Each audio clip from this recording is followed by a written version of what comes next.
कोल्हापुरात जैन बोर्डिंग परिसरामध्ये हे अतिक्रमण आता झालेलं आपण पाहू शकताय. गेले 30 ते 35 वर्षांपासून हे अतिक्रमण इथं स्थित होतं. ते आता सर्किट बेंचच्या आदेशानं हे आता पाडलं जात आहे. मोठ्या प्रमाणात इथे एक नुकसान झालेलं आपल्याला पाहायला मिळतंय. एकंदरीतच मोठ्या प्रमाणात इथं नागरिक रोष व्यक्त करताना आपल्याला पाहायला मिळतात.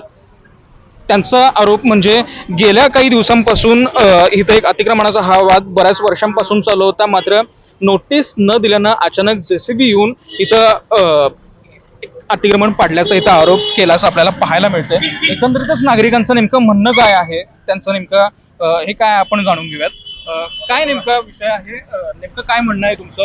अतिक्रमण गेली 30 ते 35 वर्षांपासून तुम्ही चालू होतं. आता माझं 15 वर्ष झालं दुकान आहे माझं इथे या एरियात.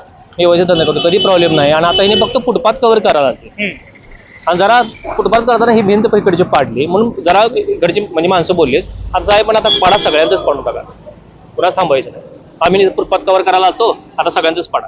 याच्या अगोदर तुम्हाला ही कल्पना दिली होती? आम्हाला पाडण्याची कल्पना दिली, आम्हाला फक्त म्हणणं मांडा म्हणलं होते. मग म्हणणं मांडल्यानंतर त्यांच्यावरती एक नोटीस यायला पाहिजे, म्हणणं मान्य आहे किंवा नाही ते त्याचं उत्तर आम्हाला त्यांनी दिलंच नाही. आणि आता त्यांनी फक्त कोर्टाचे आदेश आहे की रस्ता क्लिअर करा सांगितलाय, फुटपाथ क्लिअर करा म्हणून सांगितलंय. मग फुटपाथ करताना मग फीडबॅक्स पाडायची काय गरज आहे का? त्यांची प्रॉपर्टी महानगरपालिकेची प्रायव्हेट प्रॉपर्टी आहे. इथं महानगरपालिकेच्या जागेत किती तर लोकांनी अतिक्रमण केले ते राहिलं, पण इथं प्रायव्हेट जागेमध्ये प्रायव्हेट जागा पाडायची म्हणजे काय? त्यांना काय नोटीस देता येते का नाही की तुम्ही 8 दिवसात काढून घ्या हे गोष्ट? डायरेक्ट चला साहेबाला राग आला पाडा सगळं. एकंदरीत जर म्हणायला गेलं तर काय नेमकं सांगाल काका? 30 ते 35 वर्ष झालं तुम्ही इथं राहता, इकडे व्यवसाय आणि आम्ही स्वतःच्या प्रॉपर्टीमध्ये हे सगळं हे आहे, अतिक्रमण मध्ये नाही, फुटपाथच्या आतमध्ये. आणि आम्ही ह्याच्या महानगरपालिकेला फाळा तेन भरतोय ना आम्ही. फाळा भरत नसलं तर गोष्ट वेगळी आहे हो. मग आणि नुकसान करायची काय एवढी गरज होती? काय मिळवलं महानगरपालिकेनं? काय नेमकं सांगाल काका? आता यांनी जे सकाळपासून महानगरपालिकेने जे धडक मोहीम चालू केलेले अतिक्रमण, या प्रकारे कुठल्याही कुणालाही प्रॉपर्टी कार्ड आलं मालकाला याविषयी कल्पना दिलेली नाही किंवा कुठल्याही प्रकारची नोटीस वगैरे दिलेली नाही. डायरेक्ट येऊन त्यांनी सरसकट फक्त फुटपाथवरचं जे बोर्ड वगैरे जे काय असतील ते फक्त काढणार असं त्यांनी सांगितलं होतं.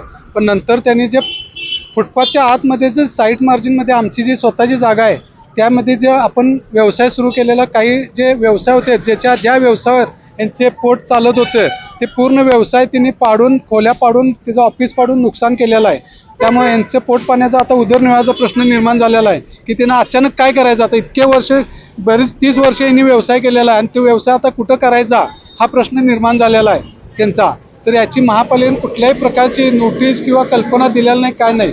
आणि हे सगळ्यांचं नुकसान झालेलं आहे. याला जबाबदार कोण? असं जर अतिक्रमण इथं होत असेल तर तोंड बघून किंवा हे बघू नको, सरसकट सगळीकडे व्हावं. कोल्हापूरमध्ये बऱ्याच ठिकाणी असे अतिक्रमण आहे, मोठमोठ्या लोकांचे अतिक्रमण आहे.